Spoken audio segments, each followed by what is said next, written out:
إن الحمد لله نحمده ونصلي على رسوله الكريم. أعوذ بالله من الشيطان الرجيم. بسم الله الرحمن الرحيم. يا أيها الرسول بلغ ما أنزل إليك من ربك وإن لم تفعل فما بلغت رسالته. اللہ عز و جل نے تمام کائنات کو پیدا فرمایا ہے. انسانوں اور جنوں کا خالق بھی اللہ ہے. اس دنیا میں آنے کا مقصد اللہ عز و جل بیان فرماتا ہے وَمَا خَلَقْتُ الْجِنَّ وَالْإِنسَ، میں نے جنات کو پیدا کیا، میں نے انسانوں کو پیدا کیا اِلَّا لِيَعْبُدُونَ، اپنی عبادت کے لیے. اللہ کی عبادت کا طریقہ کار وہ مبہم نہیں ہے، بلکہ مالک عز و جل نے اپنے انبیاء کو اتارا جنہوں نے عبادت کے طریقے بیان فرمائے. اب اللہ عز و جل کی عبادت اللہ کی رسولوں کے ذریعے پر، ان کے طریقے پر چل کر کی جائے گی.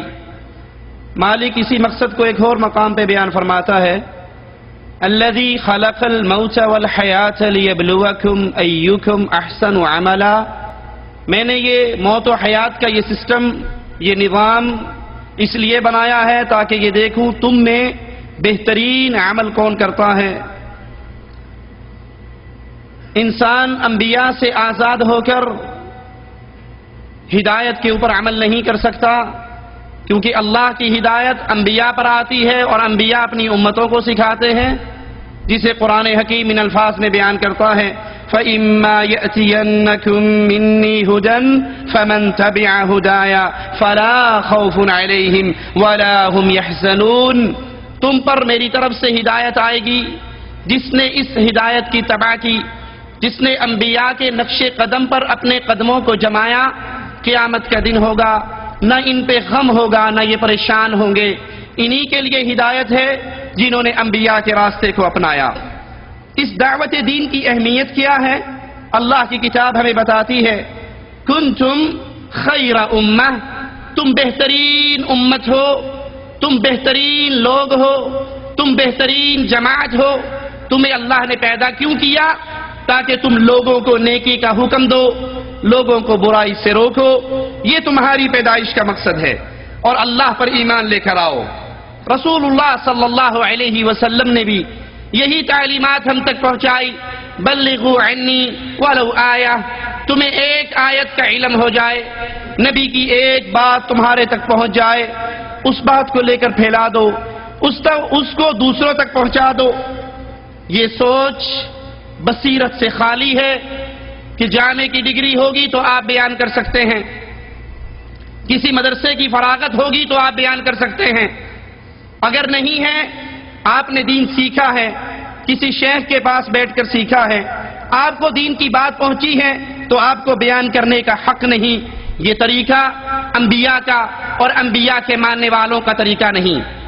صحابہ کرام بیان فرماتے ہیں فَمِنَّا مَنْ عُلِّمَ السُّورَةَ، ہم میں سے وہ بھی تھا جس کو ایک سورت یاد تھی، وَالسُّورَتَانِ، جس کو دو سورتیں یاد تھی، وَالسُّنَنْ وَالْفَاتِحَةِ، جس کو کچھ سنتیں یاد تھی، جس کو فاتحہ یاد تھی. پھر ہم اپنے گھروں سے نکلے، جتنا دین ہم نے سیکھا اتنا دین ہم نے لوگوں کو سکھانا شروع کر دیا.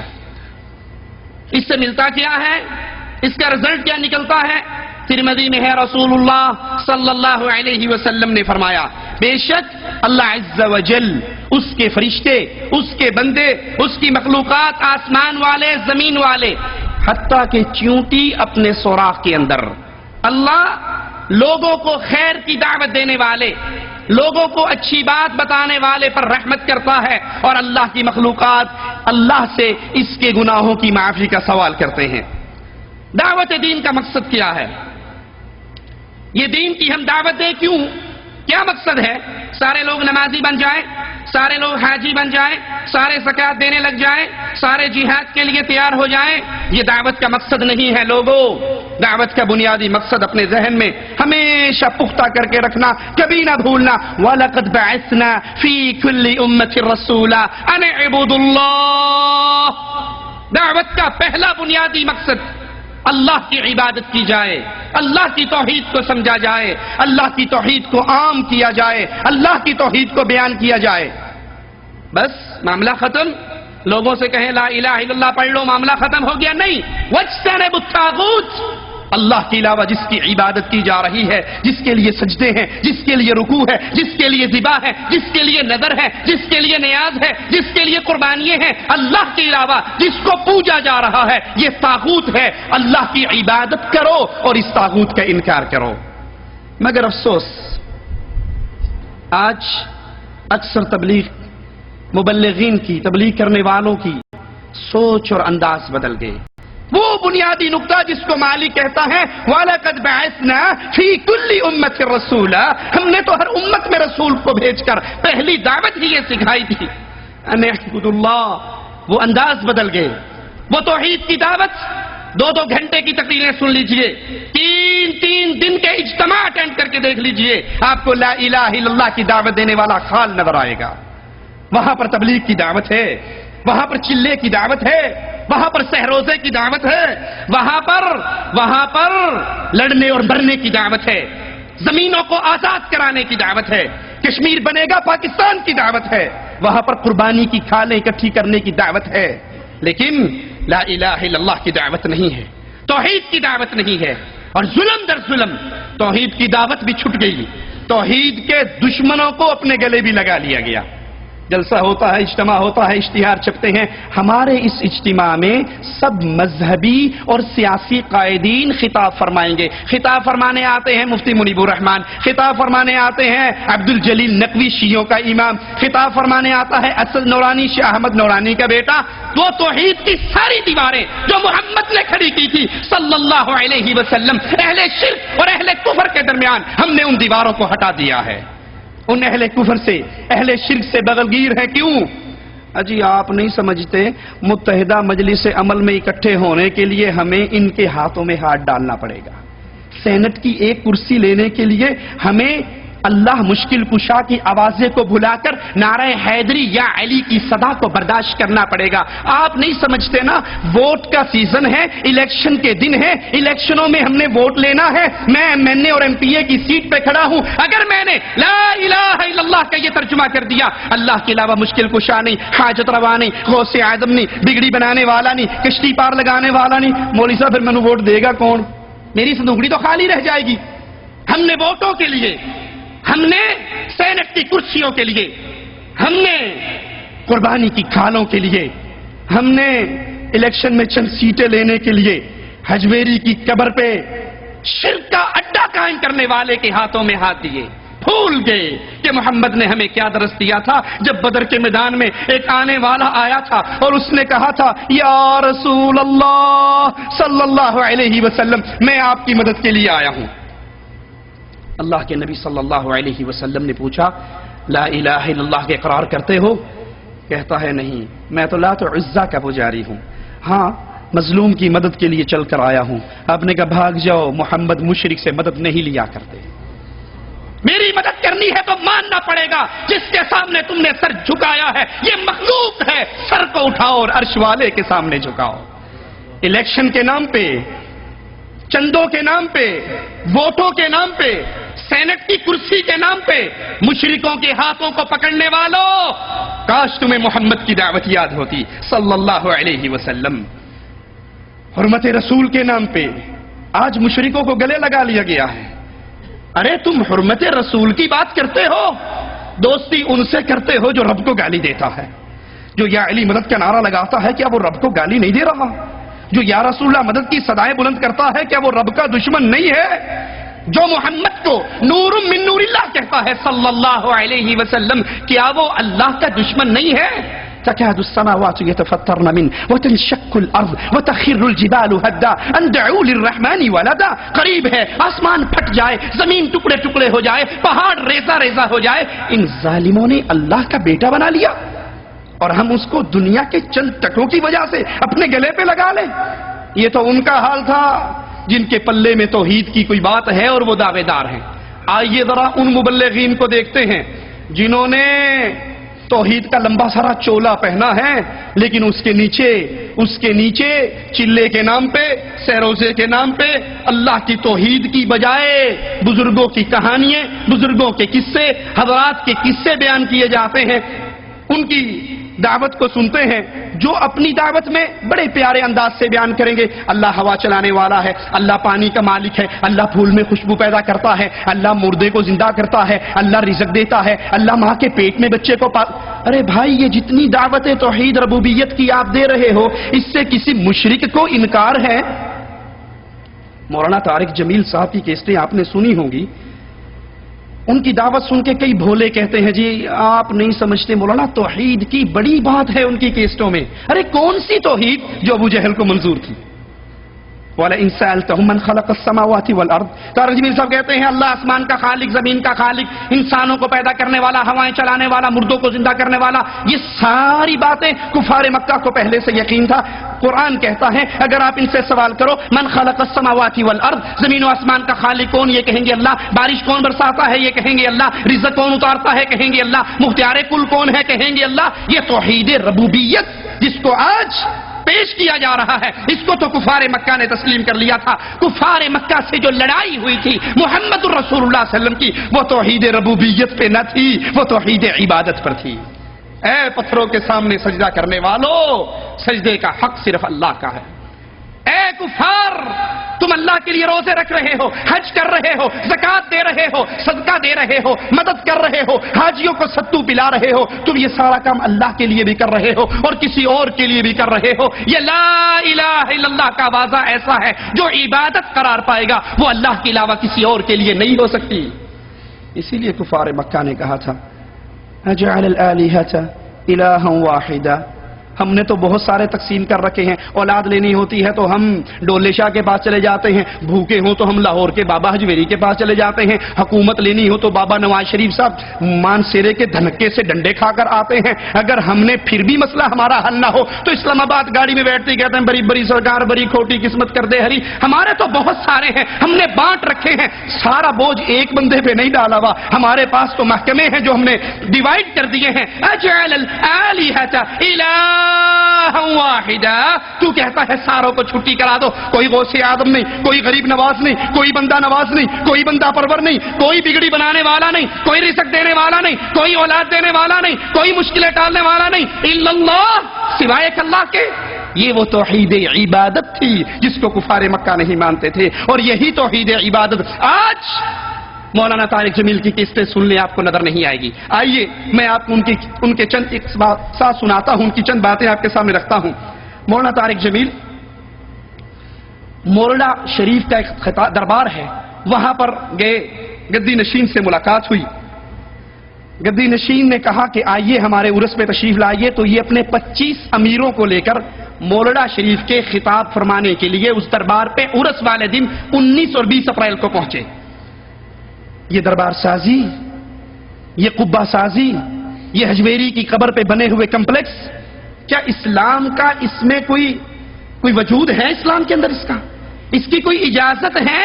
رسول اللہ صلی اللہ علیہ وسلم نے مکے کو فتح کیا، حضرت علی کو کہا علی جاؤ ہر بت کو توڑ ڈالو، ہر اونچی قبر کو ملا دو، ہر پکی قبر کو توڑ ڈالو. او کما قال علیہ الصلوۃ والسلام، اللہ کے نبی نے پکی قبروں کو توڑنے کا حکم دیا. آج قبروں کے اوپر قبے ہیں، قبوں کے اوپر کمپلیکس ہیں اور کمپلیکس بنانے والوں کو اپنا قائد بنا لیا گیا ہے جو شرک کے پورے دھندے کے بانی ہیں. یہ اس عرس پہ پہنچے، اس قبر پہ پہنچے، اس درگاہ پہ پہنچے جہاں ان کا سالانہ عرس تھا. اور اگر اسلامی حکومت ہو اور موحدوں کے ہاتھ میں حکومت آ جائے تو یہ دھرتی کبھی بھی ان قبروں کے ساتھ نہیں رہ سکتی، اس دھرتی کو پاک کر دیا جاتا ہے. اللہ رحمت کرے محمد بن عبد الوہاب نجدی رحمت اللہ علیہ پر، جنہوں نے لا الہ الا اللہ کے آوازے کو اس پاک سرزمین سعودی عرب سے بلند کیا. محمد بن سعود سے اللہ راضی ہو رحمہ اللہ, انہوں نے امام محمد کا ساتھ دیا. اور یہ دھرتی جہاں پر دربار لسوڑی شاہ, پھسوڑی شاہ, ایٹ شاہ, کاما والی سرکار کے نہیں تھے, جہاں زید بن خطاب کا قبہ تھا, جہاں خدیجہ کے دربار تھے, جہاں صحابہ کی قبریں تھی, ان سارے درباروں سے اس دھرتی کو پاک کر کے یہاں ایک اللہ کے گھر کو چھوڑا گیا اور اعلان کیا گیا, لوگوں یہ پیشانی جھک سکتی ہے تو عرش والے کے سامنے, اور بندے کی پیشانی بندے کے کو پاک کر کے یہاں ایک اللہ کے گھر کو چھوڑا گیا اور اعلان کیا گیا, لوگوں یہ پیشانی جھک سکتی ہے تو عرش والے کے سامنے, اور بندے کی پیشانی بندے کے سامنے نہیں جھکا کرتی. اللہ رحمت کرے امام عبدالعزیز آل سعود رحمت اللہ علیہ پر, جس نے ایک بار پھر اس دھرتی کو شرک سے پاک کیا اور رب کے گھر میں کھڑے ہو کر رب سے ڈر کر کہتا ہوں, اللہ کی قسم کائنات کی سیر کر لو, آپ کو امام عبدالعزیز رحمہ اللہ کی اس پاک سرزمین کے علاوہ کوئی دھرتی نظر نہیں آئے گی جہاں پر اللہ کے ساتھ کسی اور کو شریک نہ کیا جائے. یہ وہ دھرتی ہے جہاں پہ گردن چھکتی ہے تو اللہ کے سامنے, آواز بلند ہوتی ہے تو اللہ کے نام کی, اللہ کے علاوہ کسی اور کی درگاہ نہیں ہے. اس دھرتی کو پاک کر دیا گیا. ملک فیصل کا وہ واقعہ مجھے یاد ہے, جب ان کا پہلا دورہ تھا انڈیا کے لیے, کسی سعودی حکمران کا پہلا دورہ, انہوں نے ایک ہی شرط لگائی تھی, میں انڈیا کے دورے کے لیے تیار ہوں, لیکن امام عبدالعزیز کا بیٹا ہے, مواحد کا بیٹا ہے, شرط یہ ہے میری نظر تمہارے کسی بت پہ نہ پڑے, اور جہاں بت پہ نظر پڑ جائے گی ملک فیصل اپنی گاڑی کو واپس موڑ لے گا اور واپس آ جائے گا, وہ تمہارے ملک میں نہ ٹھہرے گا. انہوں نے سڑکوں پہ نصب بتوں کو اکھاڑ ڈالا, جو نہ اکھاڑے گئے ان کے اوپر کپڑے ڈال کے چھپا دیے. اور وہ جب ہمارے پاس پہنچا, بھٹو صاحب اس کی انگلی پکڑ کے بابا جینا کے دربار پہ کراچی لے گئے. ملک فیصل رحمت اللہ علیہ کہنے لگے, یہ کیا ہے؟ کہا آپ کو نہیں پتا, یہ بانی پاکستان کی خبر ہے, یہاں سلام کرنا ضروری ہے. وہ اسے کیا پتا تھا یہ بیچارہ کون ہے, یہ ہر ساوی چنڈی کو دے کے جھک جاتا ہے, یہ کالی کو دے کے ہاتھ باندھ دیتا ہے, کوڑے کو دے کے نیچے سے گزر جاتا ہے, اس کو کیا پتا تھا؟ اس نے کہا مجھے بابا جناح کی قبر پہ لانے والے, یہ قبروں کو پوجنا اسلام میں ہوتا, تیرے پاس جناح کی قبر ہے, میرے پاس محمد کی قبر ہے صلی اللہ علیہ وسلم, میں اسے سونے کی بناتا اور پھر اس کی پوجا کرتا. واپس چلو, مواحدوں کا بیٹا مشرکوں کی اڈوں پر نہیں آیا کرتا. ارے محمد سے نہیں کہا تھا صلی اللہ علیہ وسلم, ایک صحابی نے 200 اونٹ ذبح کرنا چاہتا ہوں مقام بوانا پر, پہلا سوال میرے نبی کا, کیا وہاں پر کسی دور میں کوئی دربار تو نہیں تھا, کوئی بت تو نہیں تھا, بتوں کی پوجا تو نہیں تھی وہاں پر کوئی میلہ تو شریف نہیں لگتا تھا؟ صحابی نے کہا نہیں. پوچھنے کا مقصد کیا ہے؟ اب تو اللہ کے لیے کر رہا ہے, دیکھنے والا کہہ سکتا ہے شاہ صاحب دی یاد تازہ ہو رہی, یہ فلاں حضرت کی یاد تازہ ہو رہی. اگر وہاں پر اپنا صحیح کبھی پرانے زمانے میں کوئی قبر, کوئی دربار, کوئی عرس تھا تو محمد وہاں پہ ذبح کرنے کی اجازت نہیں دیتے. مولانا صاحب وہاں پر پہنچے اور گدی نشین نے مولانا طارق جمیل کے بارے میں کہا کہ میں نے صاحبزادہ حفیظ الرحمان بریلوی کی تقریر سنی اور مولانا طارق جمیل کی تقریر سنی, ایک بریلوی کی تقریر سنی, ایک دیوبندی حضرت کی تقریر سنی, مجھے ان دونوں کے درمیان حد دیوار, فاصل, بننا, کہتا یہ بڑے لفظ ہیں, مجھے تھوڑی سی بننی بھی نظر نہیں آئی. فرمایا انہوں نے جو اس کے رسالت اور محبت اولیاء میں ڈوبی ہوئی تقریر فرمائی, ایسے محسوس ہو رہا تھا کہ کاش کے رسول تقریر کر رہے. حضرت مسجد الہلانی نے جو آخر پر تبصرہ فرمایا, جو فیصلہ فرمایا, کہنے لگے کہ میں نے صاحبزادہ حفیظ الرحمان صاحب کی تقریر سنی ہے, میں نے طارق جمیل صاحب کا بھی کتاب سنا ہے. ایک ہوتا ہے حد فاصل, دیوار, پہاڑ, بننا, مجھے تو ان دونوں کے درمیان ایک بنی بھی نظر نہیں آئی. اور اگر یہی تبلیغی مشن ہے ہمارا بھی اور ان کا بھی, تو پھر کیوں نہ ایسا ہو کہ کسی ایک ہی پلیٹ فارم پر اللہ اور کالی کبلی والے کو یاد کر لیا جائے.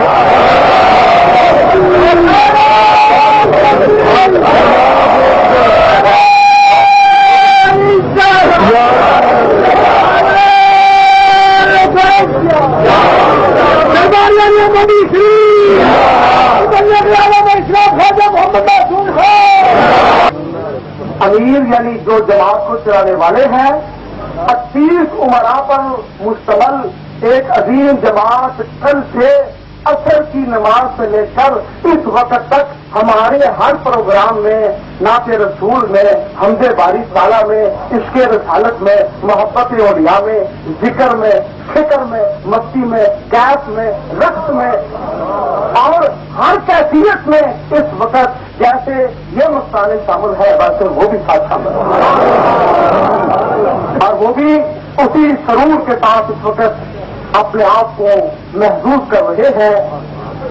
میں مختصر دعوت خطاب دے رہا ہوں ان کے امیر جناب طارق جمیل صاحب تشریف لا کر مختصر اپنے تبصرات کا اپنی زبان سے اظہار کریں تاکہ پتہ چل جائے کہ یہ بھی مشن ہے اور وہ بھی مشن ہے۔ اگر ایک ہی مشن ہے تو کیوں نہ ایک ہی نبی اور ایک ہی اللہ کا ذکر ایک ہی پلیٹ فارم۔ یہ دونوں پائی پائی میں بنی بھی نظر نہیں آئی۔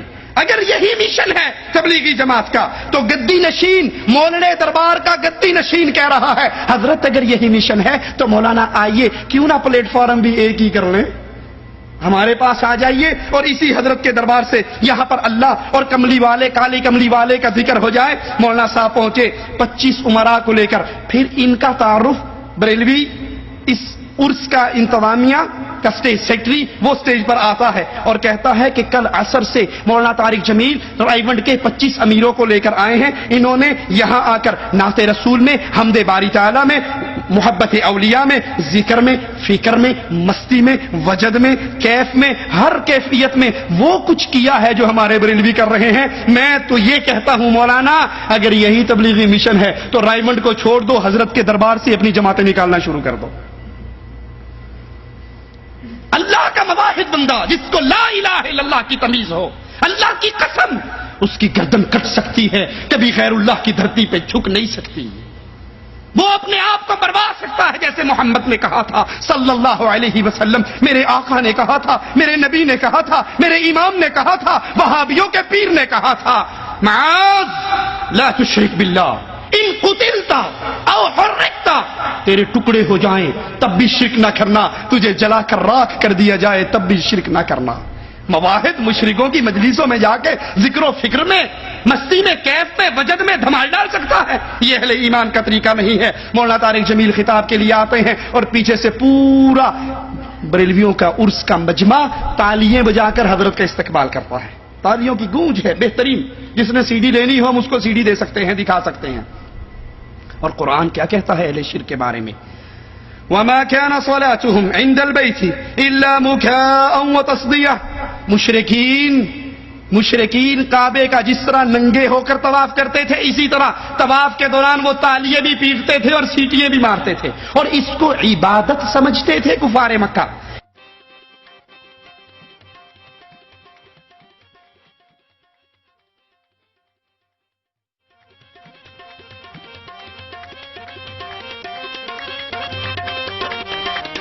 سرکار فرماندے نے پاویں کو شیعہ ہے، پاویں کو سنی ہے، پاویں کو وہابی ہے، جہاں کوئی دمال نہیں پا رہا وہ علی پاک دا منکر ہے، جہاں علی پاک دا منکر ہے سرکار کہندے نے، میں سرکار نوری بوری والے دی قسم کھا کے کہنا کہ او دی حشر نو بخشش نہیں ہونی، میں دعویٰ کر کے کہنا سرکار کہندے او دی کدی بخشش نہیں ہونی جہاں دمال نہیں پائے گا۔ ان تالیوں کے بجانے کو، ان سیٹیاں مارنے کو کفار مکہ عبادت سمجھتے تھے۔ آج جائیے درگاہوں کی منظر کو دیکھ لیجئے، وہاں بھی صوفیہ جوہالہ ڈھول پیٹ رہے ہیں، چمٹے بج رہے ہیں، تالیاں بج رہی ہیں، جیسے مولوی طارق جمیل کے آنے پر تالیاں بجائے گی۔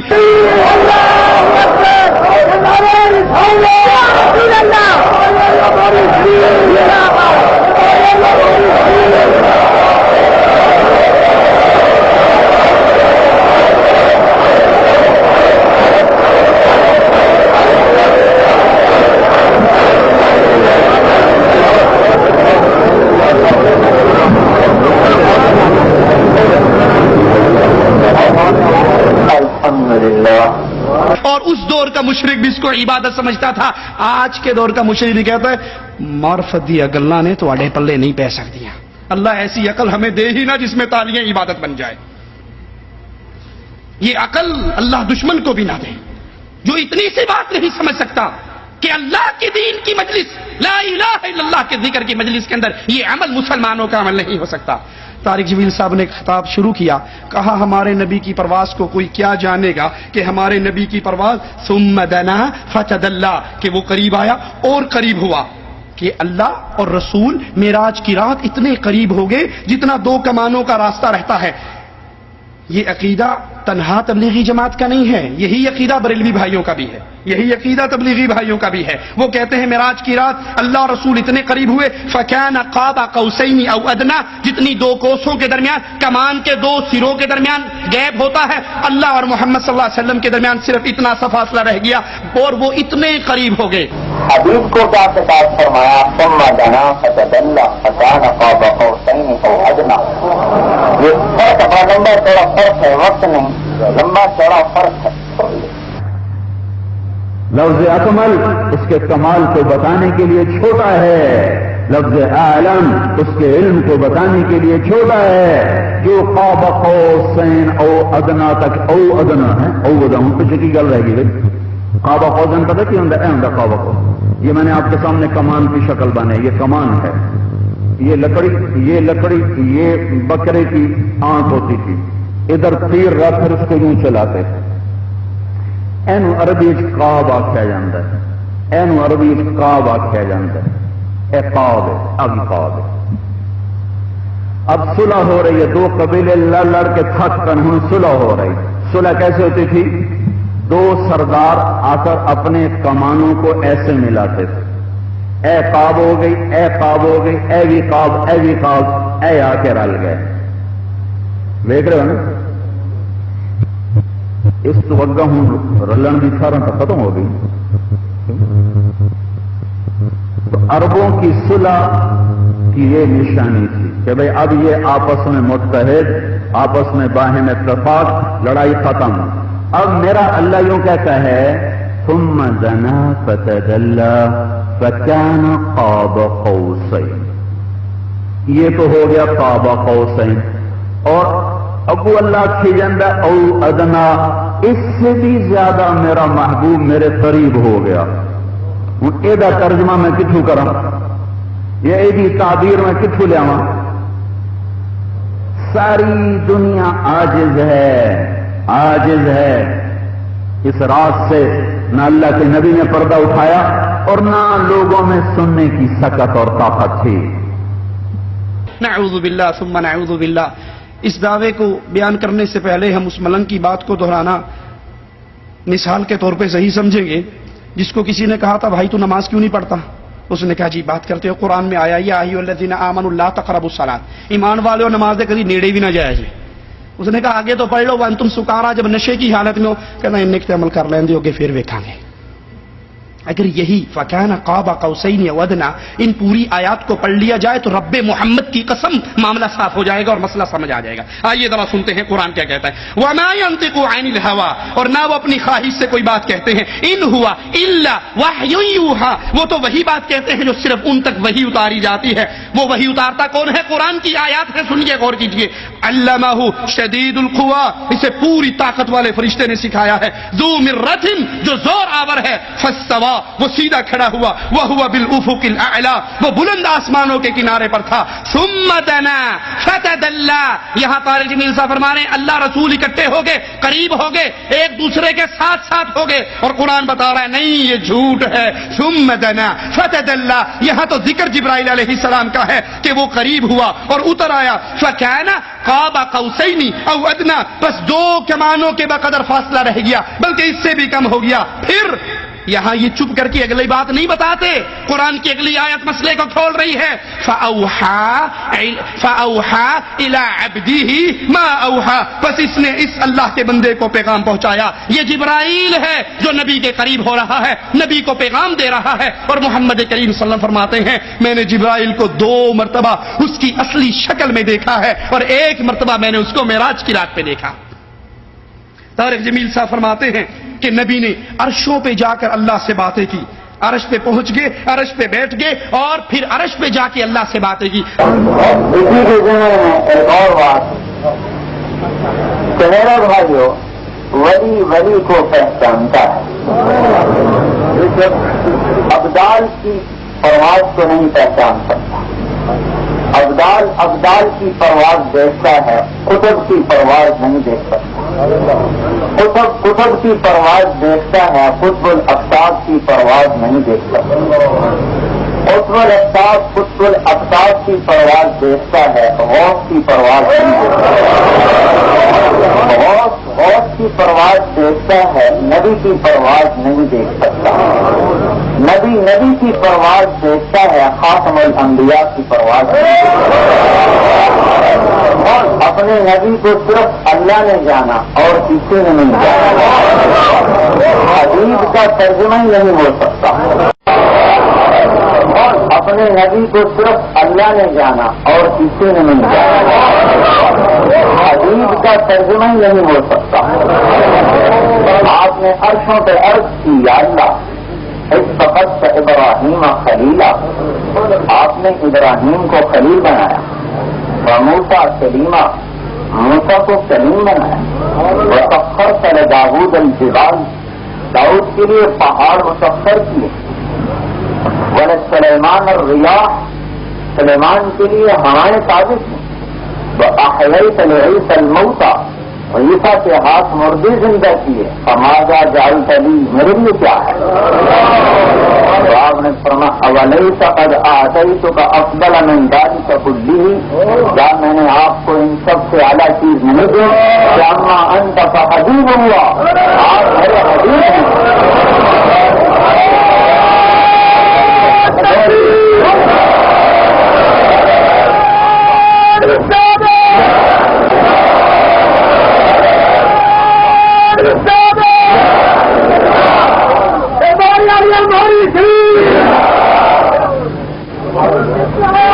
اور فرمایا اگلی بات، وما ذکرت الا ذکرت معی، اے میرے حبیب میرا ذکر مکمل ہو ہی نہیں سکتا تیرے ذکر کے بغیر. یہ سب عرش پہ بات ہو رہی ہے. حالانکہ قرآن ہمیں کیا بتاتا ہے، ذرا غور کیجئے. قُلْ لَوْ كَانَ مَعَهُ آلِهَةٌ كَمَا يَقُولُونَ إِذًا لَابْتَغَوْا إِلَى ذِي الْعَرْشِ سَبِيلًا. لوگو اگر اللہ کے علاوہ کوئی الہ ہوتا جیسے ان اہل شرک کا دعویٰ ہے تو وہ الہ ضرور عرش پہ چڑھنے کے لیے سیڑھی پا لیتا، راستہ پا لیتا. کیونکہ اللہ اپنی عبادت میں تنہا ہے. توحید صفات بھی سنیے، جیسے اللہ توحید عبادت میں اپنی عبادت میں تنہا ہے، اسی طرح اللہ اپنی صفات میں تنہا ہے. رحمان کی صفت کیا ہے؟ الرحمن علی العرش استوى، رحمان اپنے عرش پر مستوی ہے جیسے اس کی شان کو لائق ہے. اب رحمان اپنی صفت علو پہ اکیلا ہے، اس عرش پہ اللہ کے علاوہ کوئی اور. منتظر عباس نقوی کی کتاب چھپی کراچی راول پنڈی سے، حفاظت قرآن. وہ کہتا ہے جب اللہ کے نبی معراج پہ گئے نا، عرش پہ پہنچے تو عرش پہ ایک پردہ پڑا ہوا تھا. اللہ کے نبی نے کہا اللہ یہ پردہ کیسا ہے؟ کہا ایسے واسطے تن رہتے سدے ہے. پردہ ہٹا، پیچھے مولا علی بیٹھے ہوئے تھے. کہا اس علی کی ولایت بتانے کے لیے یہاں بلائے. یا ایھا الرسول بلغ ما انزل الیک فی ولایت علی. علی کی ولایت جا کر تو بھی مدینے کے اندر مولا علی کے نعرے مار دے. اور یہ کہتے ہیں کہ نہیں، اللہ کے نبی عرش پہ پہنچے. عرش پہ مستوی ہونا یہ اللہ کی صفت ہے، اور اللہ اپنے صفت علو تنہا ہے، یکتا ہے، اکیلا ہے، اس کے عرش پہ اور کوئی نہیں پہنچ سکتا. طارق جمیل صاحب فرماتے ہیں، غور کیجئے، کہتے ہیں پہاڑ پر کوہ طور پر نور کی ایک تجلی گری تو موسیٰ علیہ السلام زمین پہ گر گئے. موسیٰ علیہ السلام کوہ طور پہ پڑنے والی تجلی کو برداشت نہیں کر سکے. یہ اس کی پرواز تھی. اور میرے نبی کی پرواز کیا تھی کہ اللہ نے عرش پہ اپنے حبیب کو بلا کر کیا کہا، یا حبیبی ادنو منی. اللہ کے نبی عرش پہ پہنچ گئے، اللہ بھی عرش پہ ہے، نبی بھی عرش پہ ہے، اور اللہ کہہ رہا ہے میرے حبیب اور آگے آ جاؤ. اللہ نبی کھس سکے تھوڑے اگے ہوندے نے، وہ پھر کہتا ہے اور اگے آ جاؤ، یا حبیبی ادنو منی. نبی اور آگے ہوتے ہیں، اللہ پھر کہتا ہے یا حبیبی ادنو منی، اے میرے حبیب اور آگے آ جاؤ. موسیٰ علیہ السلام پر ایک آپ کو سائنس کی بات بتاتا تھا. یہ خلا اتنی بڑی ہے کہ اگر ایک جہاز چلایا جائے جس کی رفتار 1,88,000 میل فی سیکنڈ ہو اور وہ 1 ارب سال اڑتا رہے تو آسمان کے نیچے کی خلا کو ناپ نہیں سکتا. تو اوپر کتنا ہوگا؟ پھر عرش کے اوپر 70,000 پردے، وہاں سے ادنا تجلی نور کی پڑی تو موسیٰ علیہ السلام کو 40 دن ہوش نہیں آیا، خر موسیٰ صعقا، بے ہوش۔ اور یہاں ثم دنا فتدلی وكان قاب قوسين او ادنى، اور جب سامنے قاب قوسين او ادنى، اور جب سامنے یا حبیبی اذن منی، میرے حبیب قریب آؤ، آپ قریب ہے، یا حبیبی اذن منی، میرے حبیب اور قریب آؤ۔ پھر تیسری مسئلہ یا حبیبی، اے میرے حبیب اذن منی، میرے قریب آؤ۔ عرش کے اوپر کے پردے جو 70,000 بھی چاک ہو گئے اور اللہ اپنے سامنے 3 مرتبہ قریب کر کے یہ خطاب فرما رہے، تو کتنی پرواز ہوگی اس نبی کی بھائی۔ لہذا اللہ کے علاوہ اپنے حبیب کو کوئی پہچان نہیں، کسی میں حوصلہ ہی نہیں، کسی میں ہمت ہی نہیں۔ انا للہ و انا الیہ راجعون۔ مولانا فرماتے ہیں کہ وہ 70,000 پردے نور کے جو عرش پہ پڑے تھے وہ بھی چاک ہو گئے، اللہ نے اپنے ساتھ بٹھایا اور 3 مرتبہ کہا اور آگے اور آگے اور آگے۔ تو بتاؤ میرے نبی کی پرواز کتنی بلند ہوگی۔ پہلی بات مولانا کاش آپ نے یہ قصہ سناتے ہوئے کسی ایک حدیث کا نام ہی بیان کر دیا ہوتا کہ یہ حدیث فلاں کتاب کے اندر موجود ہے جس سے میں نے یہ قصہ پڑھا۔ پہلی بات اللہ اپنی صفت علوم میں تنہا ہے، یکتا ہے، اللہ اپنے عرش پر مستوی ہے، اللہ کی کوئی مخلوق اللہ کے عرش پہ نہیں جاتی۔ اور دوسری بات قیامت کی دیواروں تک مولا طارق جمیل اس قصے کا، اس جھوٹے واقعے کا کوئی ثبوت نہیں دے سکتے، کہیں پر اس کی دلیل نہیں مل سکتی۔ ہاں انہی کے بھائیوں سے مل سکتی ہے۔ مولوی طاہر القادری صاحب کی میں ایک CD دیکھ رہا، اس کے اندر وہ میرا لاہور میں ایک تقریر کی، انہوں نے معراج کا واقعہ بیان کیا اور اس واقعے میں کہتے ہیں کہ اللہ کے رسول صلی اللہ علیہ وسلم چلے مسجد اقصی سے چلے، نور کا چولا اتار دیا، بشریت کا چولا اتار دیا، عرش مولا پر پہنچے، نورانیت کا چولا اتار دیا، عرش مولا سے اور اوپر گئے۔ اب خود کہتا ہے بشریت وہاں ختم، نورانیت وہاں ختم، اب نبی جب اوپر گئے، لا مقام گئے، اللہ کی ملاقات کے لیے گئے، تو پھر کیا تھے؟ نہ نور تھے نہ بشر تھے، پھر کیا تھے؟ تو شیر پڑتا ہے ہکے جڑا ہی ہک کو ڈو جانے او کافر تے مشرک ہے، کہ اللہ اور محمد عرشوں سے اوپر جا کر ایک ہو گئے، جو 2 کہے گا وہ کافر ہے۔ اور پھر ایک کیسے ہوئے؟ وہ کہتا اللہ کے نبی نے عرش کو چھوڑا، اللہ نے کہا عرش کو چھوڑ، آگے آ، پھر نبی اور آگے گئے، اللہ اوپر سے اتر رہا ہے، نبی نیچے سے جا رہے ہیں، یہاں پہنچتے پہنچتے نبی نکر پہ پہنچے، اللہ باہر آیا، اپنے حبیب کو کہا حبیب اندر آ، حبیب اندر آ، بڑی پیاری جگہ ہے، حبیب اندر آیا، اللہ نے دروازہ بند کر دیا، کہا اس کے بعد کیا ہوا تمہیں کوئی خبر ہی نہیں ہے۔ کیا خبر؟ تم نور و بشر میں جگڑتے رہتے ہو۔ ارے ایک مقام وہ آتا ہے عالم خلق میں جہاں بشریت بھی علائق میں داخل ہے اور نورانیت بھی علائق میں داخل ہے، وہاں جانے کے لیے بشریت سے بھی نکلنا پڑتا ہے اور نورانیت سے بھی نکلنا پڑتا ہے۔ جب لا مقام پہ پہنچے تو مصطفیٰ جب عالم عرش پہ آئے تو بشریت کا لباس اتار دیا تھا، جب عرش پر آئے تو بشریت کا لباس اتار دیا تھا، اور جب عرش والوں کو چھوڑ کر لا مقام میں گئے نورانیت کا لباس بھی اتار دیا تھا۔ اب کون سا لباس رہ گیا؟ ہائے ہائے، ہک ہے ہک ہے ہک ہے ہک ہے ہک ہے ہک ہے، جیڑا ہک کو ڈو کر جانے او کافر تے مشرک ہے۔ فرمایا 2 کمانوں کا فاصلہ، ایک دنا کی کمان تھی وہ جو ادھر سے آ رہا تھا، ایک اس کی کمان تھی، ایک فتد اللہ جو ادھر سے آ رہا تھا بلانے والا، ایک جانے والے کی کمان تھی، ایک بلانے والے کی کمان تھی۔ جب 2 ہاتھ 2 کمانوں کی مانند مل جائیں تو 2 کمانوں کا ملنا مثل معان کا ہو جاتا ہے، مثل معان کا ہو جاتا ہے۔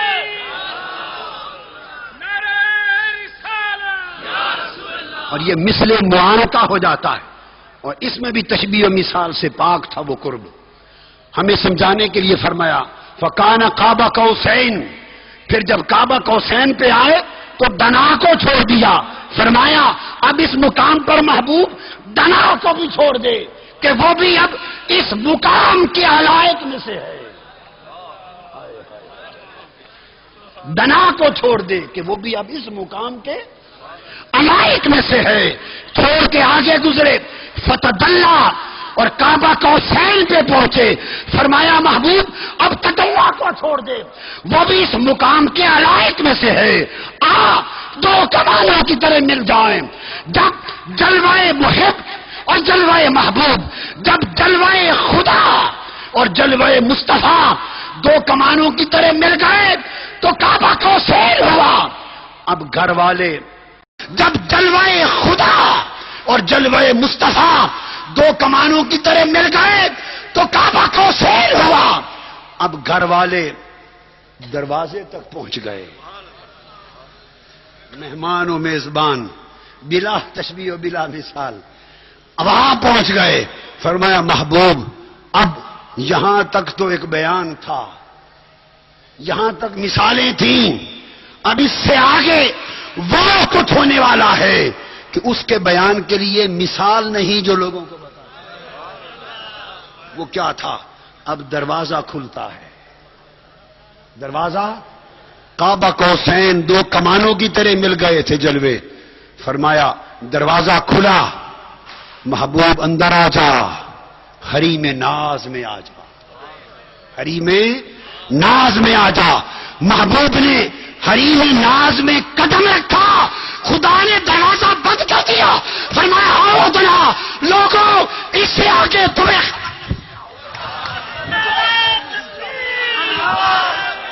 انا للہ و انا الیہ راجعون لا حول ولا قوة الا باللہ. میرے نبی سے پوچھا گیا اے اللہ کے نبی آپ نے اللہ کو دیکھا ہے؟ کہا میں اللہ کو کیسے دیکھتا، وہ تو نور ہے. عائشہ فرماتی ہے جس نے یہ کہا کہ محمد صلی اللہ علیہ وسلم نے اللہ کو دیکھا ہے اس نے اللہ پر تو اللہ کے رسول پہ تہمت باندھی ہے. اور مولانا طارق جمیل اور مولوی طاہر القادری دونوں گلے مل کر کہہ رہے ہیں کہ اللہ اس طرح قریب ہوا. طاہر القادری باقاعدہ ہاتھ کر دیکھو یہ ایک کمان ہے، ایک کمان یہ اللہ کی، ایک کمان یہ رسول اللہ کی. یہ مثل معانقہ ہو گیا، یعنی دونوں نے گلے مل لی اور معانقہ ہو گیا. لا حول ولا قوة الا باللہ. ان اہل شرک کی تقریروں کو سننے والوں، ان کے جلسوں میں جانے والوں، ان سے محبت کرنے والوں، ان سے دوستی کرنے والوں، ان کا دم بھرنے والوں، ان کو امام بنانے والوں، ان کی نمازیں، ان کے پیچھے اپنی نمازیں پڑھنے والوں، کیا یہ ساری گمراہی تمہارے کھاتے میں نہیں جائے گی اگر تم نے اس شرک کے پڑے ہوئے پردوں کو نہ اتارا، تم نے لوگوں کے سامنے اس حقیقت کو بیان نہ کیا؟ اللہ اپنے عرش پر ہے، اللہ اپنے عرش پر ہے، تنہا ہے، یکتا ہے. جیسے عبادت میں تنہا ہے ویسے اپنی صفات میں تنہا ہے. نہ اللہ اور رسول صلی اللہ علیہ وسلم عرش پہ اکٹھے ہوئے، نہ دونوں میں معانقہ ہوا، اور نہ یہ جتنی باتیں ہیں یہ سب جھوٹ ہے، افترا ہے، اللہ کے اوپر بہتان ہے، رسول اللہ پر بہتان ہے. مولانا طارق جمیل صاحب فرماتے ہیں، قرآن حکیم کی ایک آیت پڑھتے ہیں، ذرا سنیے آپ بھی. قل لو كان البحر مدادا لكلمات ربي لنفد البحر قبل ان تنفد كلمات ربي ولو جئنا بمثله مددا. اللہ کی شان کی ایک آیت ہے کہ اگر سارے سمندر سیاہیاں بن جائیں اور اللہ کی تعریفوں کے جملے لکھنے شروع کیے جائیں یہ سمندر کی سیاہیاں ختم ہو جائیں گی. اللہ کہتا ہے میں اتنے سمندر سیاہیوں کے اور دے دوں وہ بھی ختم ہو جائیں گے لیکن اللہ کی تعریف ختم نہیں ہوگی. مولانا طارق جمیل صاحب کہتے ہیں کہ جس طرح اللہ کی تعریف ختم نہیں ہوگی اسی طرح اگر سارے سمندر سیاہیاں بن جائیں اور رسول اللہ صلی اللہ علیہ وسلم کی تعریف لکھی جائے کیونکہ نبی اللہ کا کلمہ ہے تو اللہ کے نبی کی تعریف لکھی جائے یہ سارے سمندر ختم ہو جائیں اور اتنے ہی سمندر مزید آ جائیں تب بھی رسول اللہ صلی اللہ علیہ وسلم کی تعریف ختم نہیں ہوگی. محمد مصطفیٰ صلی اللہ علیہ وسلم خاتم الانبیاء ہیں اور جامع صفات الانبیاء ہیں، لہذا آپ کلمات ہیں اللہ کے کلمات. اور اسی آیت کو نبی پاک صلی اللہ تعالی علیہ وسلم کے بارے میں پڑھوں گا. قل لو كان البحر مدادا لكلمات ربي، اگر سارے سمندر میرے رب کے محمد کی تعریف کے لیے سیاہیاں بن جائیں لنفد البحر قبل ان تنفد كلمات ربي ولو جئنا بمثله مددا. سب ختم ہو جائیں گے، لیکن نبی پاک صلی اللہ علیہ وسلم کی تعریف ختم نہیں ہے۔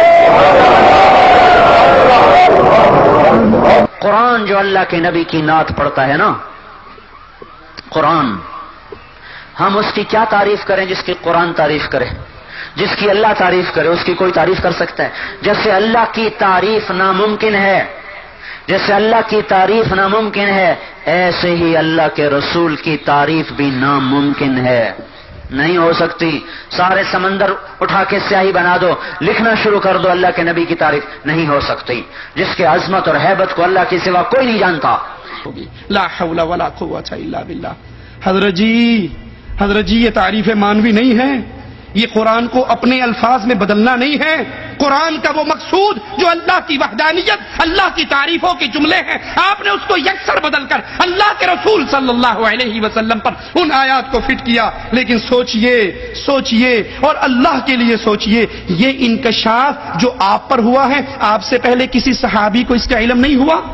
نبی کے کسی ساتھی کو اس بات کا علم نہیں ہوا؟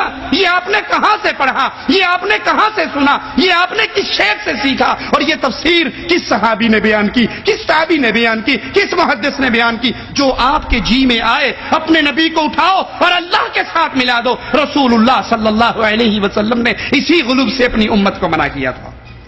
مولانا فرماتے ہیں طارق جمیل صاحب کہ اللہ نے اپنے نبی کو پکارا، کس طرح؟ یا ایھا النبی۔ اب اس کا ترجمہ سنیے اور یاد رکھیے، ترجمہ سننے سے پہلے جو مجمع ہے وہ مجمع باب مولڈا شریف کے دربار کا مجمع ہے، وہ قبر پرستوں کا مجمع ہے۔ اس میں مولانا پر کہتے ہیں یا ایھا النبی، ترجمہ کرتے ہیں اے غیب کی خبریں سنانے والے، اور نیچے سے مجمع نعرہ حیدری، نعرہ رسالت، نعرہ غوثیہ۔ یا ایھا النبی، اے غیب کی خبر سنانے والے۔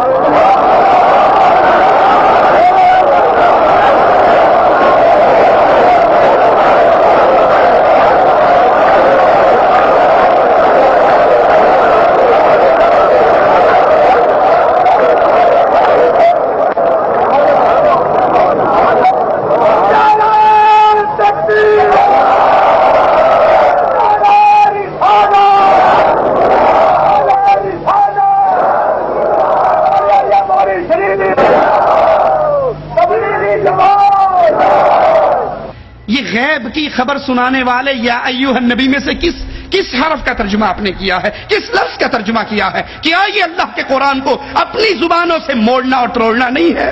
لا حول ولا قوت الا باللہ۔ اگر یہ مطلب ہے، جیسے طاہر القادری صاحب کی جماعت کہتی ہے کہ ہر نبی کو نبا ہوتی ہے، ہر نبی کو نبا سے مراد غیب، ہر نبی کو نبا ہوتی ہے، تو چونکہ یا ایھا النبی سے مراد اے نبا والے، تو غیب کی خبر تو اگر ہر نبی کو نبا ہوتی ہے، نبوت سلیمان علیہ السلام کے پاس ہے، نبا ہدہد کے پاس ہے، تو کیا ہدہد کو بھی نبوت کا درجہ دو گے؟ کہو گے ہدہد علیہ السلام اللہ کے نبی صلی اللہ علیہ وسلم کے نام سے؟ یہ غلط ترجمہ، اور عجیب بات، یہ ترجمہ شیخ الہند نے نہیں کیا، یہ ترجمہ اشرف علی تھانوی صاحب نے بھی نہیں کیا، یہ ترجمہ مفسرین جنہوں نے قرآن کا ترجمہ کیا اور اپنی من گھڑت تفسیریں لکھی، ان میں صرف احمد رضا خان بریلوی نے یہ ترجمہ کیا ہے یا ایھا النبی کا، اے غیب کی خبر سنانے والے۔ اس کے علاوہ کسی دیوبندی نے بھی یہ ترجمہ نہیں کیا۔ لیکن افسوس مولوی طارق جمیل صاحب پر، جنہوں نے مجمع کو اکٹھا کرنے کے لیے، امت کو جوڑنے کے لیے اللہ کے قرآن کے تراجم کو بدل ڈالا اور وہ عقیدے لوگوں کے سامنے رکھے جو ان قبر پرستوں کے تھے۔ کسی کو جوڑ پیارا، کسی کو جوڑ پیارا، کسی کو ووٹ پیارا، کسی کو الیکشن پیارا، کسی کو سینٹ کی کرسی پیاری، کسی کو قربانی کی کھال پیاری۔ اے کاش کسی کو رب کی توحید پیاری ہوتی۔